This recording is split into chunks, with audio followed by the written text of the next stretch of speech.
ಈಗ ನನ್ನ ಮಗನಿಗೆ ನಾನು ಕಾರ್ಪೆಂಟರ್, ನಾನು ಅವನಿಗೆ ನಾನು ಅದನ್ನು ಕಲಿಸ್ತಿದ್ದೀನಿ, ಅದು ಒಂದು ವಿದ್ಯೆ ಅಲ್ವಾ? ಸ್ಕೂಲ್ಗೆ ಕಲಿಸ್ಬೇಕು ಅಂತ ಏನು, ಈ ತರ ಪ್ರಶ್ನೆಗಳು ಬಂತು ನನಗೆ.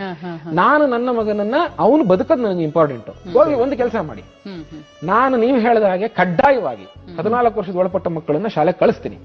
ಆದ್ರೆ ನೀವು ನನಗೊಂದು ಮಾತು ಕೊಡ್ತೀರಾ, ಕಡ್ಡಾಯವಾಗಿ ಸರ್ಕಾರ ನಮಗೆ ಕೆಲಸ ಕೊಡಿಸುತ್ತಾ ಅಂತ ಕೇಳ್ಬಿಟ್ಟ.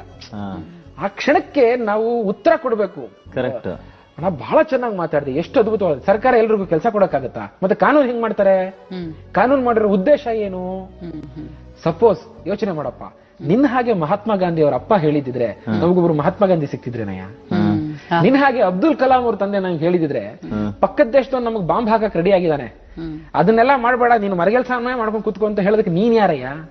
ಖಲೀಲ್ ಗಿಬ್ರಾನ್ ಒಬ್ಬ ದೊಡ್ಡ ಒಳ್ಳೆ ಮಾತು ಹೇಳಿದಾನೆ, ನಿನ್ನ ಮಕ್ಕಳು ನಿಮ್ಮ ಮಕ್ಕಳಲ್ಲ, ಜೀವನ ಸ್ವಪ್ರೇಮದ ಪುತ್ರ ಪುತ್ರಿಯರು, ನೀನು ಅವರ ದಾರಿಯನ್ನಲ್ಲ ಅಂತ ಹೇಳ್ತಾನೆ.